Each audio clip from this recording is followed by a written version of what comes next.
नमोस्तु गुरुदेव, नमोस्तु गुरुदेव, नमोस्तु गुरुदेव।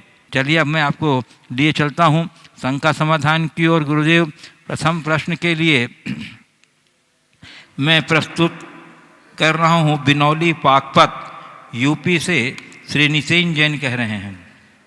महाराज श्री, किसी ने क्या खूब कहा है कि फ़र्क होता है खुदा और फ़कीर में, फ़र्क होता है किस्मत और लकीर में। अगर कुछ चाहो और न मिले तो समझ लेना कि कुछ और अच्छा लिखा है तकदीर में। तो महाराज श्री, हो सकता है जो अनचाहा मिले वो हमारी चाह से अच्छी हो, हमारा भला करने वाला हो, तो हम व्याकुल न हो और आशावादी बने रहें। इसका क्या उपाय? बस इन्हीं पंक्तियों को दोहराते रहो, आशावाद अपने आप बना रहे। चलो चलिए पूज्य गुरुदेव, प्रश्नों में आगे बोलो। जबलपुर से मंगला अनिल सिंह ही कह रहे हैं, महाराज श्री, मेरी जिज्ञासा यह है कि अगर हम किसी संस्था के अध्यक्ष पद पर हैं तो नेतृत्व क्षमता व्यक्ति में जन्मजात विद्वान होती है या फिर व्यक्तित्व विकास या लीडरशिप को सीखा जा सकता है? कृपया मेरी शंका का समाधान कीजिए। नेतृत्व की क्षमता जन्मजात होती है या इसे सीखा या इसे अपने व्यक्तित्व के निखार से प्रकट किया जा सकता है? देखिए, हमारे यहाँ एक बहुत अच्छा सूक्त है, अमंत्रमक्षरम नास्ति नास्ति मूल मनौषधम अयोग्यो पुरुषः नास्ति अयोग्यः पुरुषो नास्ति योजकस्तु दुर्लभ। ऐसा कोई अक्षर नहीं है जो अपने आप में मंत्र न हो, ऐसी कोई जड़ नहीं है जो किसी न किसी रोग की औषधि न हो, कोई पुरुष अयोग्य नहीं है, बस उसकी योग्यता को निखारने वाला योजक दुर्लभ है। हमें चाहिए कि हम अपने अंदर की योग्यता को निखारने की क्षमता विकसित करें। तो जो आपने कहा, क्या नेतृत्व का गुण जन्मजात होता है? ऐसा कोई जरूरी नहीं। नेतृत्व के गुण को अपने भीतर जगाया भी जा सकता है। जिस मनुष्य के भीतर की योग्यताएं प्रकट हो जाती है और लायकी का वास हो जाता है, वो अपने आप सबका नायक बनने के लायक हो जाता है। तो आप चाहते हैं कि लोग मेरे पीछे चले, तो आपको चाहिए कि आप अपने व्यक्तित्व को इतना दमदार बना लें कि लोग आपके पीछे चलने को पागल हो उठे। किस व्यक्ति के अंदर नेतृत्व का गुण उभरता है? जो व्यक्ति सकारात्मक सोच लेकर चलता है, टीम भावना बना करके चलता है, औरों को प्रोत्साहित करता है, अपनी क्रेडिट औरों को देने के लिए उदार रहता है, सारा श्रेय खुद लेने की जगह औरों को श्रेय देने की कोशिश करता है, अपने साथियों और सहयोगियों की कमियों को नजरअंदाज कर उनके गुणों को उभारने में सचेष्ट रहता है और खुद अनुशासन में जीता है। लोगों से वही अपेक्षा रखता है जो वो खुद अपने जीवन में जी पाता है। तो ऐसे व्यक्ति के अंदर एक आदर्श नेता की छवि अपने आप बन जाएगी। हालांकि आज के समय में नेता शब्द बहुत खराब हो गया है, बदनाम हो गया है, इसलिए मैं संशोधित कर लेता हूँ। एक अच्छे नायक की छवि उसके भीतर उभर जाएगी। पूज्य गुरुदेव, इंदौर मध्य प्रदेश से श्री महेंद्र जैन पत्रकार कह रहे हैं गुरुदेव, खुद पर भरोसा रखें तो हमारी ताकत बन जाता है, और यदि दूसरों पर भरोसा रखें तो हमारी कमजोरी बन जाता है। परंतु महाराज जी, बगैर भरोसे के संसार में जीवन जीना नामुमकिन।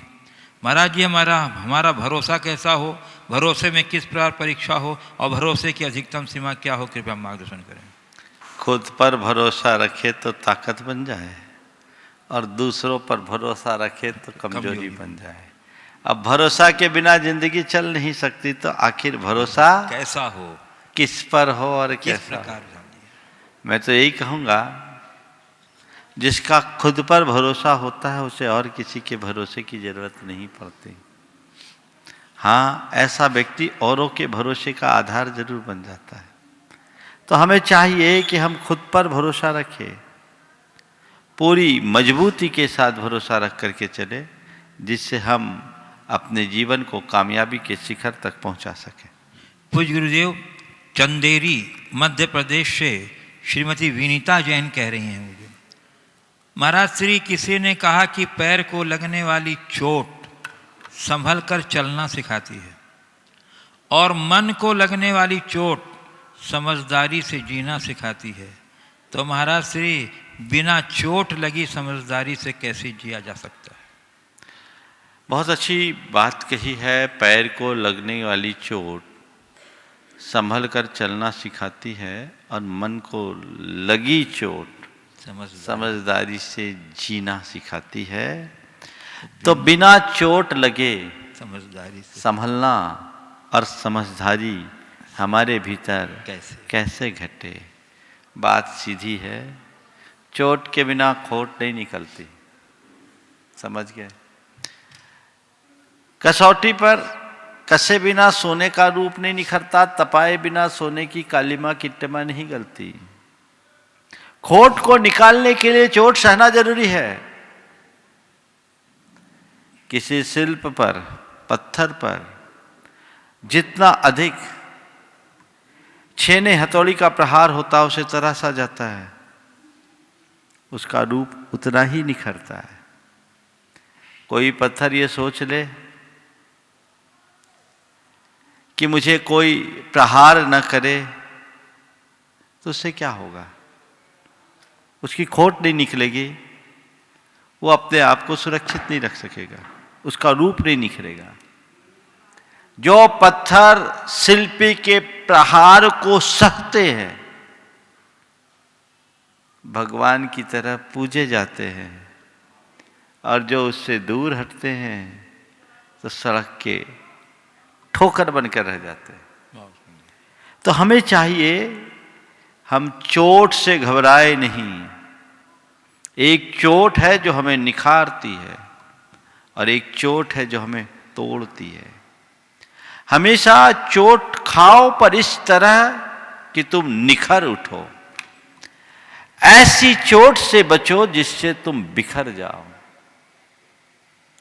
आप देखते हैं, कभी किसी सुनार के दुकान के आसपास से गुजरना हुआ हो, तो आप देखते होंगे कि सुनार टक टक टक टक टक टक टक टक टक टक टक टक हथौड़ी का प्रहार सोने से निर्माणाधीन आभूषणों पर कितना अधिक करता है। लेकिन आप देखेंगे कि हर प्रहार उसमें सौंदर्य उस सोने के सौंदर्य को निखारता है। निखारता है। हर प्रहार में सोने का सौंदर्य और निखर उठता है। लेकिन वही हथौड़ी अगर कांच पर पड़े तो कांच टुकड़े टुकड़े में बिखर जाता है। तो मैं कहता हूं, चोट ऐसी हो जिससे तुम में निखार आए, तुम निखर उठो। ऐसी चोट से बचो जिससे तुम बिखर जाओ। और बताऊं, अगर चाहते हो कि हर चोट से मैं निखरूं, तो अपने भीतर सोने जैसा मादा प्रकट कर लो। कांच बने रहोगे तो टूट कर बिखर जाओगे, और सोना रहोगे तो चोट खाकर और निखर जाओगे। तुम्हें तय करना है कि आखिर तुम्हें क्या करना है। पूज्य गुरुदेव, ईचल करंजी महाराष्ट्र से श्री प्रकाश चंद जी पहाड़िया कह रहे हैं गुरुदेव कि रूप का सौंदर्य शील है, धन का सौंदर्य दान है, देह का सौंदर्य तप है। तो हे गुरुदेव, मन का सौंदर्य क्या है, कृपया समाधान। रूप का सौंदर्य, रूप का सौंदर्य शील है, शील है, धन का सौंदर्य दान है, देह का सौंदर्य तप है। हाँ। तो गुरुदेव, मन का सौंदर्य क्या है? बहुत सुंदर सवाल किया है। रूप का सौंदर्य शील, धन का सौंदर्य दान और देह का सौंदर्य तप है। तो मन का सौंदर्य क्या है? बस मन में प्रभु को बिठा लेना ही मन का सौंदर्य है। जिसके मन में प्रभु विराज जाए, समझ लेना उसका मन सुंदर हो गया। पूज्य गुरुदेव, पार्ले पॉइंट सूरत गुजरात से श्री अशोक कुमार गांधी कह रहे हैं महाराज श्री कि कहा जाता है कि सत्य की भूख सभी को होती है, लेकिन जब सत्य परोसा जाता है तो बहुत कम लोगों को उसका स्वाद पसंद आता है। महाराज, ऐसा होने का क्या कारण है और सत्य को हम व्यवहार में कैसे इस्तेमाल करें जिससे सामने वाले को पसंद आए और हमें असत्य का सहारा न लेना पड़े? कृपया समाधान करिए। सत्य परोसा जाता है तो लोगों को कम पसंद आता है। इसकी एक वजह है, एक बार दो चींटियां जो बचपन की सहेली थी एक दूसरे से मिल गई। एक बड़ी हट्टी कट्टी थी, दूसरी दुबली पतली थी। पूछा, क्या बात है, तुम्हारी ससुराल में तुम्हें ढंग से खाना पीना नहीं मिलता क्या? बोले, खाने की तो आज़ादी, दिन भर खाती हूँ, लेकिन पता नहीं मेरा शरीर ही क्यों नहीं बनता। जो खाती हूँ सब खारा खारा लगता है। दूसरे ने कहा, चल तू कुछ दिन मेरे ससुराल में रह ले, शक्कर की गोदाम में हूँ, जितना खाएगी मीठा मीठा लगेगा, 4 दिन में मोटी होके आ जाएगी।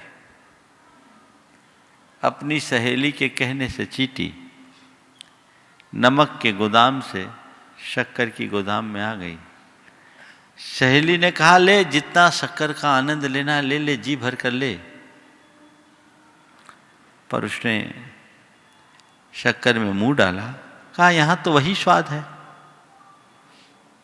जो हम ले रहे थे, यहां तो वही स्वाद है जो हम ले रहे थे। बोले, क्या बोलते हुए, सब खारा खारा। बकवास, खारा नहीं मीठा है। नहीं, मैं ले रही हूं ना, मैं चख रही हूं, सब खारा है, यहां कुछ वहां से अलग नहीं है। तो चींटी को बड़ा आश्चर्य हुआ। चींटी ने कहा, अच्छा बहन, तो अपना मुंह तो खोल। तो जैसी चींटी ने मुंह खोला तो देखते क्या है, उसके मुंह में पहले से एक नमक की डली डली है। उसने कहा, अरे बहन, अगर शक्कर का स्वाद लेना है तो मुंह में जो नमक की डली डली है ना, उसे उगल, तब तुझे शक्कर का स्वाद आएगा।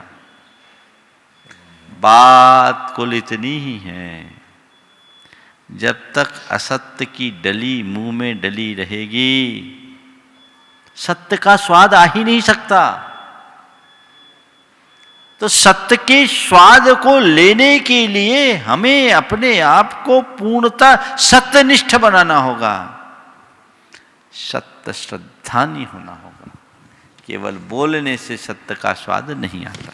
श्री पवन जैन गोधा, शक्ति नगर, दिल्ली से यूनाइटेड ट्रस्टी, नमोस्तु पूर्वक कह रहे हैं, गुरुदेव, जब भी मंदिर में कोई कार्य करते हैं और उसमें पैसा चाहिए होता है, पर कुछ लोग जब हम धार्मिक विधान करें, पाठ करें, उस दिन वो इसलिए नहीं आते हैं कि पैसा देना पड़ेगा। तो क्या इसका दोष हमें लगेगा कि वो मंदिर नहीं आया? कृपया समाधान।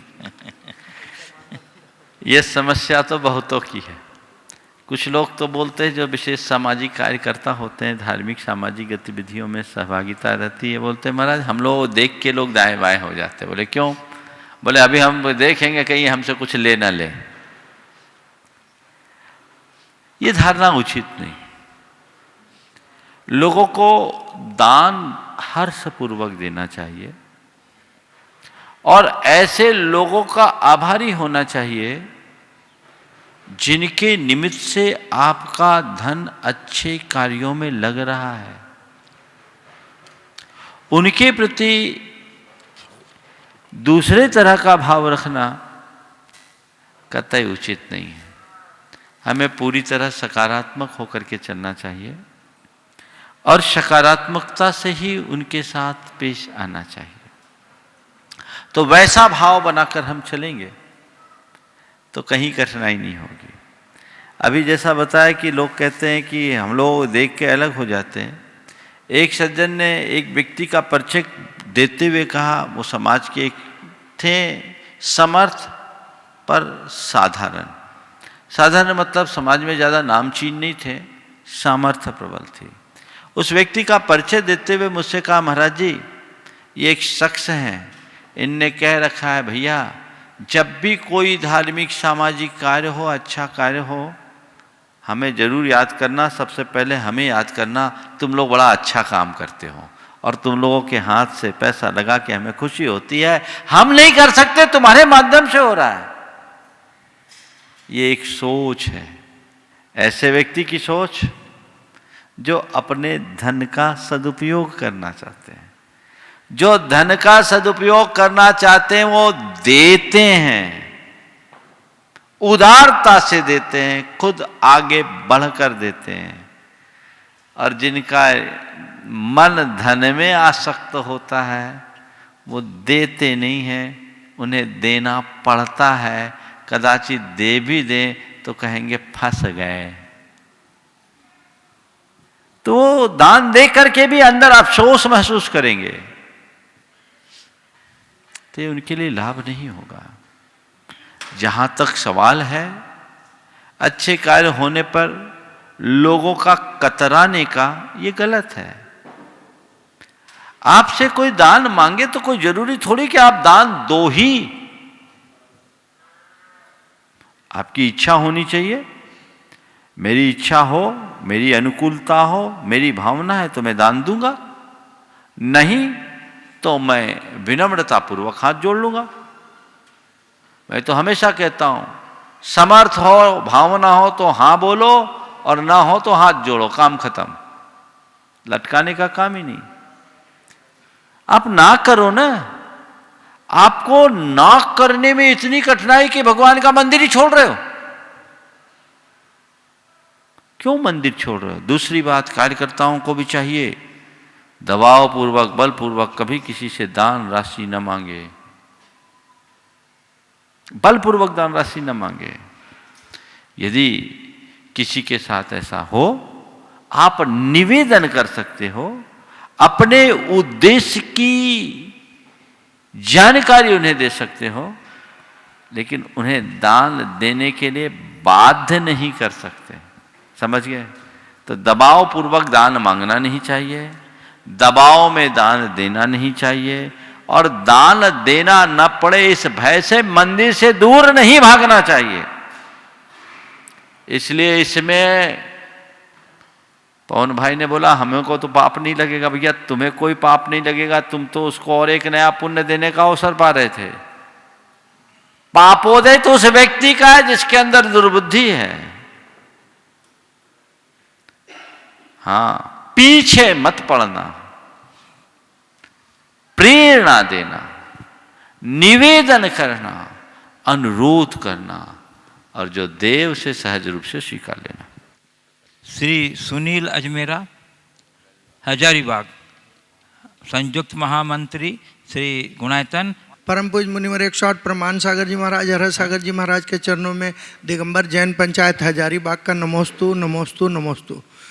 गुरुवर, हमारे जैन मंदिर हजारीबाग में 3 वेदियां हैं, 3 वेदियां हैं। उसमें पीछे चांदी का भामंडल लगाया गया है और उसके पीछे पहले से बड़े बड़े यंत्र रखे हुए थे, तो अब उसके पीछे रखते हैं तो थोड़ा देखने में ऑड लगता है, तो उसकी क्या व्यवस्था होनी चाहिए? अरे भैया, यंत्रों को भगवान के भामंडल के रूप में रखने का तो कोई शास्त्रीय विधान नहीं है, ये तो रूढ़ी है। यंत्र मंदिर जी में विराजमान हो, कोई जरूरी नहीं कि वेदी में ही यंत्र हो, यंत्रों का अलग अलग स्थान होता है। कुछ यंत्र हैं जो वेदियों में विराजमान करने के लिए निर्धारित है। जैसे कुछ यंत्र पर भगवान विराजमान होते हैं, मातृका यंत्र, अचल यंत्र, ये यंत्र उन्हीं पर भगवान विराजेंगे, भगवान के नीचे उस यंत्र को रखा जाता है। कुछ यंत्र है विनायक यंत्र आदि को जहाँ हम मंदिर में रखते हैं, लेकिन बहुत सारे यंत्र होते हैं। सब यंत्र आप वेदी में ही रखें कोई जरूरी नहीं, और यदि रखे भी तो उन सबको एक सिंहासन पर बना करके विराजमान करके रख सकते हैं। आजकल तो बहुत व्यवस्थित स्टैंड आ गए, उन स्टैंडों में यंत्रों को फंसा करके रखा जा सकता है। लेकिन भगवान का टेका बनाने का या भगवान का भामंडल बनाने का कोई औचित्य नहीं है। भामंडल और यंत्र में बड़ा अंतर है। भामंडल प्रातिहार है, यंत्र प्रातिहार नहीं। स्थान पर यंत्र रखते हैं वो उनकी नादानी है। नमोस्तु महाराज जी, नमोस्तु। बंधुओं, अत्यंत प्रसन्नता है कि हमारे बीच गुणायतन के संयुक्त महामंत्री श्री सुनील जी अजमेरा जो हजारीबाग से यहाँ पधारे हैं, इन्होंने अपनी जिज्ञासा प्रस्तुत की। मैं उनका कटनी समाज की ओर से हार्दिक अभिनंदन करता हूँ और उन्हें आमंत्रित कर रहा हूँ कि गुरु चरणों में नमन कर आशीर्वाद ग्रहण करें। और उनके सम्मान के लिए मैं आमंत्रित कर रहा हूँ हमारे श्री संतोष जी मालगुजार, दिगंबर जैन पंचायत कटनी के अध्यक्ष, जो उन्हें गुरुदेव के महामिलन की स्मृति तस्वीर भेंट करके सम्मान करेंगे। आप अपनी तालियों का अवदान दे करके उनको सम्मान कीजिएगा बंधुओं। और जब तक ये सम्मान की प्रक्रिया चल रही है, गुरुदेव गुणायतन से विशाल कुमार जैन एवं स्त्री जैन समाज की ओर से महाराज श्री के चरणों में त्रिवार नमोस्तु पूर्वक पूछा है कि कल शरद पूर्णिमा के दिन निमिया घाट के अतिशयकारी पारसनाथ भगवान का देवों द्वारा अभिषेक किया गया, तो हम सभी श्रद्धालुओं को यह उत्सव किस प्रकार मनाना चाहिए। यह अभिषेक लगभग 2 घंटे चला, संध्या 4 बजे से 6 बजे के बीच। महाराज श्री हम लोग को मार्गदर्शन दें। देखिए, इस पूरी घटना की मुझे अभी पूरी जानकारी नहीं है। जब जानकारी मिलेगी तो इस विषय में मैं विस्तार से बताऊंगा। हाँ, लेकिन हमारे यहाँ 2 बातें बताइए। तीर्थंकर प्रतिमाओं का अभिषिक्त होना, उस पूरे क्षेत्र में श्री समृद्धि का द्योतक है, और तीर्थंकर प्रतिमाओं का पसीज जाना एक प्रकार का उत्पात है। तो तीर्थंकर प्रतिमाओं का पसीजना है या अभिषेक होना है। पसीजने में और अभिषेक होने में अंतर है। जब पसीजना होता है तो बूंद बूंद पूरे शरीर से निकलता है, और अभिषेक होना होता है तो मस्तक से नीचे बूंद आती है। दोनों में पूरी स्थिति जब मैं जानूंगा तभी कुछ बोल पाऊंगा। मैं गुरुदेव यहाँ उपस्थित जिज्ञासुओं में से आमंत्रित कर रहा हूँ श्रीमान जी विकास आशिका आदित्य जैन, गुणायतन के संरक्षक, मिर्जापुर, उत्तर प्रदेश। नमोस्तु गुरुदेव, नमोस्तु गुरुदेव, नमोस्तु गुरुदेव। गुरुदेव, होता स्वयं जगत परिणाम, मैं जग का करता क्या काम, इसको जानना चाहती हूँ क्योंकि संसार में इतनी आपाधापी है, तो ये कैसे मतलब सार्थक होता है। देखिए, संसार की आपाधापी में अपने आप को तटस्थ बनाए रखने का यह बड़ा मंत्र है कि संसार में जो कुछ भी होता है जगत का परिणाम है और हम उसके कर्ता नहीं। सब निमित्त नैमित्तिक संबंध है। संसार में जो कुछ भी होता है हम उसमें केवल निमित्त मात्र हैं। तो हम अपने आप को केवल निमित्त मात्र बना करके चले तो हम अपने जीवन को ज़्यादा सुखावह बना सकेंगे और जीवन का पथ प्रशस्त कर सकेंगे।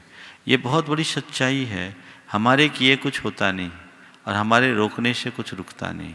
संसार की सारी परिणतियाँ अपने अपने स्वभाव के अनुसार होती है। संसार का हर वस्तु, संसार की हर व्यक्ति पूर्णतः स्वतंत्र है। तो हम कुछ करता नहीं है, हम अपने परिणामों के ही करता है, औरों के कोई करता नहीं। इस तरह का मनोभाव यदि हमारे मन में बन जाए तो हमारे जीवन में कहीं किसी तरह की कठिनाई या उलझन ना हो। अपने अंदर की सहजता या साक्षी भाव को बनाए रखने के लिए ये बहुत बड़ा मंत्र है। होता स्वयं जगत परिणाम, मैं जग का करता क्या काम। नमोस्तु गुरुदेव, नमोस्तु गुरुदेव। नमोस्तु गुरुदेव, नमोस्तु गुरुदेव, नमोस्तु गुरुदेव। गुरुदेव, मिर्जापुर जैन समाज तरफ से सबको आपको नमोस्तु, नमोस्तु, नमोस्तु। बोलो। गुरुदेव, जैसे हम लोग कोविड में अपने तन को इम्यूनिटी बढ़ाने के लिए, स्ट्रॉन्ग रखने के लिए काढ़ा है या कई भी चीज़ें ऐसे करते हैं जिसमें हम लोग मन को कैसे स्ट्रॉन्ग अपना करें, जिसमें जैसे मेरा मन यहाँ वहाँ न जाए। मन से हम लोग जाते हैं कहीं बाहर खाने या बाहर घूमने, ऐसा कुछ।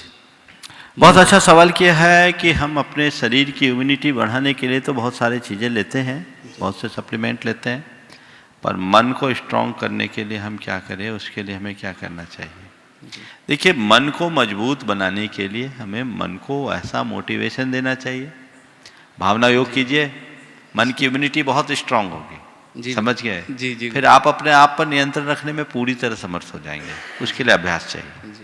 और गुरुदेव, ये शीतकालीन में हम सब मिर्जापुर समाज वाले चाहते हैं। बिल्कुल अगला अगले प्रश्न के लिए मैं आमंत्रित कर रहा हूँ हजारीबाग झारखंड से पधारी श्री हनी अजमेरा को। गुरुदेव जब तक ये आ रहे हैं, एक प्रश्न आ गई। हाँ, चलो पूछो। हाँ, निगरंध फाउंडेशन के श्री विकास गोथा ने रखा है। गुरुदेव, उनका कहना है कि 3 भाई हैं जो अपनी अपनी स्वतंत्र व्यवस्था से अलग अलग रहते हैं। उनमें से यदि किसी एक भाई ने आत्महत्या कर ली तो शेष दोनों भाइयों को कितने दिनों सूतक लगेगा? देखिए, आचार्य से हमारी इस विषय में बात हुई। अगर कोई व्यक्ति आत्महत्या करता है तो उसका सूतक 6 महीने का माना जाता है, पर वो 6 माह का सूतक पूरे कुनबे का नहीं होता, उस परिवार का होता है जिनके साथ वो रह रहा है। अगर भाई बंधु अलग अलग हैं, उनका भोजन पानी अलग अलग होता है, तो उनके लिए जो सामान्य 13 दिन का सूतक है वही लगेगा। जिनके साथ वो रह रहा, उस परिवार का 6 माह का सूतक होगा। बोलो। हनी अजमेरा हजारीबाग, उसके बाद अखिलेश भैया टिकमगढ़। गुरुदेव, आजकल के यूथ जनरेशन का एक सबसे बड़ा दिक्कत है कि वो संघ या किसी भी उससे जुड़ना नहीं चाहते धार्मिक क्रियाओं से, क्योंकि उनको व्यवस्थाओं में बहुत ज़्यादा नियमों का पालन करना पड़ता है। आहार देने के पहले उनको लगता है जाएंगे तो ये नियम मिलेंगे, वो नियम मिलेंगे, और अगर मंदिर में अभिषेक करना है तो धोती दुपट्टा चेंज करने के लिए सबके सामने कपड़े चेंज करने हैं, या ये है वो है, बहुत प्रॉब्लम्स बताते हैं। और उनको ऐसा लगता है कि अगर हमको धर्म करना है तो क्या खाने पीने का त्याग करने से धर्म होता है क्या, और चीज़ें करने से धर्म नहीं होता है क्या, भावनाएं इंपॉर्टेंट होती हैं। तो ऐसे में हम उनको कैसे बोले कि नहीं, ये कैसे उनके लिए इम्पोर्टेंट और क्यों उनके लिए ज़रूरी है, मेरे तो पास मार्गदर्शन दें। मेरे पास तो सबसे ज़्यादा यूथ आते हैं, युवा आते हैं। हाँ। उसमें तुम भी शामिल हो। हाँ। आते हैं। हाँ। दरअसल युवाओं को धर्म ठीक तरीके से समझाने की ज़रूरत है। हमें केवल धार्मिक क्रियाओं तक सीमित रखने की जगह धर्म के आध्यात्मिक पक्ष का बोध कराना चाहिए। मैं तो कभी किसी को नियम नहीं देता। आप नहीं देते, लेकिन दूसरे संघ में देते हैं। देखता हूँ लोग इतने सारे नियम ले लेते हैं कि उनका पूरा जीवन ही बदल जाता है। हम रिचुअल से स्पिरिचुअल की ओर बढ़े, ये हमारा लक्ष्य होना चाहिए। युवाओं को हम धर्म के प्रायोगिक रूप को बताएं, उसके प्रैक्टिकल एस्पेक्ट को दिखाएं, ताकि वो समझ सके और उन्हें इस चीज का एहसास कराएं कि धर्म के बिना कुछ नहीं होता। वो कैसे? मैं सम्मेद शिखर जी में था, एक परिवार आया, दिल्ली का परिवार था। परिवार में से माँ ने कहा, महाराज जी इससे कहो कि ये थोड़ा धर्म करे। वो मास्टर्स करके आया था यूएस से। मैं उसकी तरफ देखा तो उसने बोला, महाराज जी मैं धर्म क्यों करूं, मुझे तो लगता है कि ये सब वेस्टेज ऑफ टाइम है। हमने कहा ठीक। मैंने उससे पूछा, ये बताओ तुम अपने नेगेटिव इमोशंस पर कंट्रोल करना चाहते हो? बोले हाँ चाहता हूँ। बैड हैबिट्स को पसंद करते हो, बैड हैबिट्स से बचना चाहते हो? बोले बचना चाहता हूँ। अच्छी बात है। अपने अंदर पॉजिटिविटी डेवलप करना चाहते हो? बोले डेवलप करना चाहता हूँ। अच्छी हैबिट्स को अपनाना चाहते हो? बोले चाहता हूँ। बोले यही तो धर्म है, यही तो धर्म है। बोले महाराज जी धर्म का ऐसा कोई रूप है तो मुझे उससे बड़ा इंटरेस्ट है, मैं आपसे चर्चा करना चाहूंगा। मैंने तो सोचा आप कहोगे माला फेरो, आप कहोगे पूजा करो, आप कहोगे अभिषेक करो, पर आप तो कुछ और बोल रहे हैं। हमने कहा मैं कुछ और नहीं बोल रहा, जो और बोलते वही मैं बोल रहा, पर मेरा तरीका अलग है। अपने नकारात्मकता को दूर हटाने के लिए, अपने अंदर की सकारात्मकता को बढ़ाने के लिए, अपनी बुराइयों और बुरी प्रवृत्तियों से मुक्ति पाने के लिए, अपने दोषों और दुर्बलताओं को दूर करने के लिए, अपने अच्छाइयों का विकास करने के लिए हमें कुछ करना है या नहीं? जरूरी। वो कैसे होगा? अच्छी पॉजिटिव सोच से। वो कैसे होगा? वो एक अच्छे अभ्यास से होगा, और इसी अच्छे अभ्यास और प्रैक्टिस का नाम ही तो धर्म है। तो व्यवस्थाओं की कमी की वजह से वो जुड़ना ही नहीं चाहते। बता रहा हूं, कमियां बताते रहते बता रहा हूं। व्यवस्थाओं में न उलझे, पहले अपनी अवस्था को संभाले, अवस्था की तरफ दृष्टि रखे, उसे दिखना चाहिए। और व्यवस्थाओं को लेकर के क्यों घबराता है? मैं उनसे पूछता हूं, जो युवाओं को धार्मिक कार्यों की व्यवस्थाओं को लेकर के कठिनाई होती है, उनसे मैं पूछना चाहता हूं कि कभी आप किसी थिएटर में जाते हो तो दूसरे की सीट में बैठते हो कि अपनी सीट पर? अपने पे। हाँ, अपने वाले पे। कहीं प्लेन या ट्रेन में जाना होता है तो अपनी जगह पर बैठते हो कि दूसरे की जगह पर? कहीं भी बैठ जाते हो? नहीं, अपनी प्लेस। हाँ, अपनी प्लेस। एक युवक था, वो मेडिकल कर रहा था, मेडिकल कॉलेज में पीजी कर रहा था। उसने मुझसे कहा, महाराज जी आप लोग हमसे आहार हम देना चाहते पर धोती नहीं पहनना चाहते। हमने कहा ठीक है भैया, तुम तो डॉक्टर हो? बोले हाँ डॉक्टर हूँ। कोट पहना था? बोले कौन? सफ़ेद कोट पहना? बोले हाँ। बोले कॉलेज इसी सफ़ेद कोट को पहन कर जाते? बोले सफ़ेद। बोले काला कोट पहन करके क्यों नहीं चले जाते? बोले महाराज ये तो हमारा ड्रेस कोड है। तो हमने कहा ये भी मेरा ड्रेस कोड है। तुम वहां ड्रेस कोड अपनाने को तैयार हो? जो सफ़ेद कोट पहन करके एक मेडिकल कॉलेज में कोई डॉक्टरी पढ़ने वाला या डॉक्टर जाता है, वो कोट पहन करके किसी की शादी के रिसेप्शन में तो नहीं जाता ना? नहीं। लेकिन वहां वो पहन लेता है ना। तो जब तुम वहां सफेद कोट पहनने को तैयार हो, तो भगवान का अभिषेक करने के पवित्र भाव को बढ़ाने के लिए, गुरुओं को आहार देने के लिए सफेद धोती पहनने में क्या ऐतराज है? ये तो हमारी सांस्कृतिक पहचान है। धोती पहनना कोई अपराध है क्या? उन्हें इस बात का गर्व होना चाहिए, और धोती पहनना भी एक कला है। उसको इस चीज को सीखना चाहिए। इसके प्रति अगर उसकी रुचि होगी तो 100 काम छोड़ करके वो करेगा। तो अरे ये मुझे करना होगा, दरअसल उसको कुछ करना नहीं है, बहानेबाजी है। और बहानेबाजों का कोई ठिकाना नहीं होता। तो युवाओं को ठीक तरीके से समझाने की जरूरत है, युवाओं को भी समझने की जरूरत है। और युवाओं को सबसे पहली बात मैं ये कहता हूं, अपनी परंपराओं, अपनी रीतियों और अपनी सांस्कृतिक पहचान को बनाकर चलना चाहिए। आज सब पाश्चात्य बनते जा रहे हैं। उसमें क्या होगा? तुम किसी विदेशी के पास सूट बूट पहनकर जाओगे तो वो तुमसे अच्छा पहन करके आ सकता है, लेकिन धोती कुर्ता और साफा बांध कर जाओगे ना तो वो तुम्हारी बराबरी 3 काल में नहीं कर सकेगा। कर पाएगा क्या? उसे कांच लगाते बनेगी ही नहीं। हाँ? इसलिए अपनी भाषा, भूषा, भोजन और भेषज, इन सब पर अपना ध्यान होना चाहिए। तो युवाओं को इसमें गर्व होना चाहिए, सीखने के लिए उत्साहित होना चाहिए। कहते नेहरू जी एक बार अपने किसी विदेशी मित्र से मिले। ऐसे तो वो चूड़ीदार पहनते थे पर धोती पहने हुए थे। तो उनकी पीछे की कांच थोड़ी ढीली थी, तो कांच थोड़ी सी झूल रही थी। तो उनके इस विदेशी मित्र को मजाक सूझी। उनने उनके कांच को हिलाते हुए कहा, what is this? Nehru ji पलटकर उसके गले की टाई को पकड़े, बोले व्हाट इज दिस? गले की टाई पकड़े, व्हाट इज दिस? उसने कहा this is my neck tie. तो उन्होंने कहा this is my back tie. सोचने की क्या बात है? सगर्वित होकर हमें अपना काम करना चाहिए।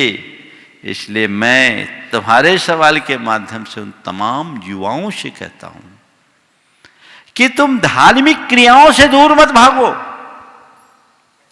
अंततः जीवन का समाधान यही है। जब 35-40 की उम्र पार करते ना, गाड़ियां दच के खाती है, तभी वर्कशॉप में आती है। 20-25 तक तो सबकी अलग जिंदगी होती, क्योंकि अभी गाड़ी फर्राटे से चल रही है। लेकिन ध्यान रखना, अपने जीवन का प्रबंध है, अपने स्ट्रेस को मैनेज करने के लिए, अपने लाइफ को मैनेज करने के लिए अंततः हमें धर्म की ही शरण आना पड़ेगा। इसके अलावा और कोई रास्ता नहीं। तो उन युवाओं के ऊपर धर्म की परंपरा को आगे बढ़ाने का गुरुतर दायित्व है। उन्हें खुद आगे आकर करना होगा। प्रेरणा लेना चाहिए। आचार्य महाराज ने भरे यौवन में मुनि व्रत को धारण करके आचार्यत्व को अंगीकार किया, और आज उनका पूरा संघ बाल ब्रह्मचारी और युवा संघ आगे बढ़ रहा है। आगे बढ़ो, जीवन को सकारात्मक दिशा दो, तब जीवन में कुछ खास उपलब्धि होगी। ठीक है, चलिए अगले क्रम में श्री अखिलेश सदभैया टीकमगढ़ गुरायटन ट्रस्टी, और उसके बाद तैयार रहेंगी श्रीमान मनीष मोनिका जैन गुरायटन ट्रस्टी बुढ़ार। गुरुदेव के चरणों में त्रिवार नमोस्तु नमोस्तु नमोस्तु। बाबूलाल सतवैया की ओर से नमोस्तु, टीकमगढ़ की सकल जैन समाज की ओर से नमस्तु। गुरुदेव, जीवन के साथ ही मृत्यु निश्चित है, पर अकाल मृत्यु का क्या है? जैसे एक्सीडेंट या कोई आग लगा के या कोई आत्महत्या कर लेता है, ये क्या मृत्यु का समय आ जाने पर ये परिस्थितियां बनती हैं कि कोई अकाल मृत्यु है? अगर है तो इससे कैसे छुटकारा पाया जा सकता है? देखिए, अकाल मृत्यु का शास्त्रों में उल्लेख है, और अकाल मृत्यु को टाला जा सकता है यदि वैसे निमित्तों को हमने टाल दिया। निमित्त टल जाए तो अकाल मृत्यु टलेगी। अब कोई कहे कि नहीं, ये तो केवल बहाना था, उसको तो ऐसे ही जाना था, तो ये तो भगवान ही जानते, हम आप तो जानते नहीं। लेकिन भगवान की वाणी में एक हिरा है कि विश्व नर्तक है भय सत्ता गहन संकलेशानम आहार उत्सासानाम निरोहना की जदे आयु। विष के भक्षण से, वेदना की अधिकता से, भय से, संक्लेश से, रक्त के क्षय से, आहार उच्छ्वास के निरोध से हमारी आयु असमय में झरती है। तो यदि हम उन कारणों से अपने आप को बचाते हैं तो असमय मृत्यु से हम यथा बहुत कुछ बच भी सकते हैं। लेकिन ये बात सही है कि अमर कोई नहीं है। जब मरने की बारी आएगी तो सबको मरना ही पड़ता है, तो मरना होगा तो मरेंगे, लेकिन मरने के डर से हम क्यों मरे, ये हमें ध्यान में रखना चाहिए। तो हमें क्या करना चाहिए? अपने जीवन में यथासंभव सतर्कता रखनी चाहिए, और यदि कुछ तरह की रोग आदि आ जाए तो उसका उपचार कराना चाहिए, ताकि हम अपनी आयु को असमय में नष्ट होने से बचा सके। लेकिन इसके बावजूद भी यदि किसी के प्राण चले जाए तो उसे होनी मान करके स्वीकार लेना चाहिए कि शायद इसकी ऐसी ही होनी थी। इसी में हमारे चित्त का समाधान है। ओम नमोस्तु। श्रीमती मनीष मोनिका जैन गुरायटन ट्रस्टी बुढ़ार, और उसके बाद तैयार रहेंगी श्रीमती संध्या मनोज जैन कटनी। नमोस्तु नमोस्तु नमोस्तु गुरुदेव। गुरुदेव, आत्मा तो अमूर्तिक है, चेतना शब्द क्या है? चेतना किसे कहते हैं? आत्मा अमूर्तिक है, चेतना किसे कहते हैं? हम जो जान रहे हैं, हम जो देख रहे हैं, ये कौन है?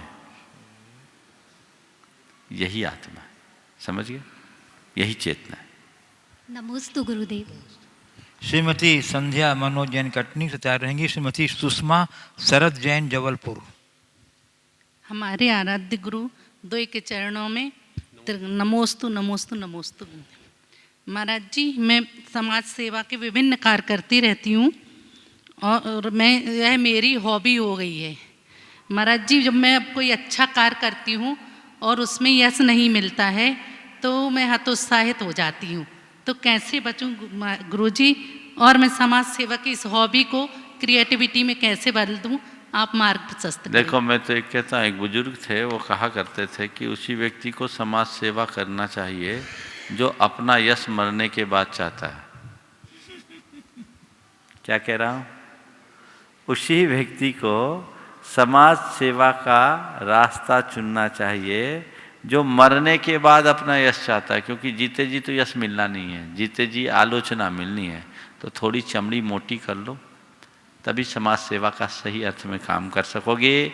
मैं दूसरे संदर्भ में ये कहूँगा, समाज सेवा करो, यश के भाव से मत करो, श्रेय लेने के भाव से मत करो, श्रेय करने के भाव से करो, अच्छा करने के भाव से करो, तो आपका मन कभी हतोत्साहित नहीं होगा। हम लोगों को अच्छा लगे इसलिए करते हैं, हम खुद अच्छा बने इसके लिए करें ना, दृष्टिकोण बदल जाएगा। आज मैं मुनि बना हूं, मैं अपने मुनित्व से आनंदित हूं। क्यों? क्योंकि मैं मुनि अपने लिए बना हूं। लोग मुझे चाहे न चाहे, सुने न सुने, उससे मुझे फर्क नहीं पड़ना। सुन ले ये लोगों का सौभाग्य, न सुने वो उनका चुनाव, मेरा तो नहीं ना। लेकिन मैं मुनि हूं तो बस मैं अपने मुनित्व के लिए आनंदित हूं। इसी तरह ये मुनित्व मेरा धर्म है, वैसी समाज सेवा मेरा धर्म है, जिसे मुझे धारना है अपनी शक्ति, अपनी क्षमता और अपनी योग्यता के अनुरूप, तो हम अपने जीवन को ऊंचाई तक पहुंचा सकेंगे। एक पार्ट इनका सर छोड़िए हमारे जी, मैं अपनी इस हॉबी को क्रिएटिविटी में कैसे परिणत करूं? ये हॉबी को क्रिएटिविटी में कैसे परिणत करूं? अपने आप सोच बदलेगी, सब चीजें हो जाएगी। चलिए श्रीमती सुषमा शरद जैन जबलपुर।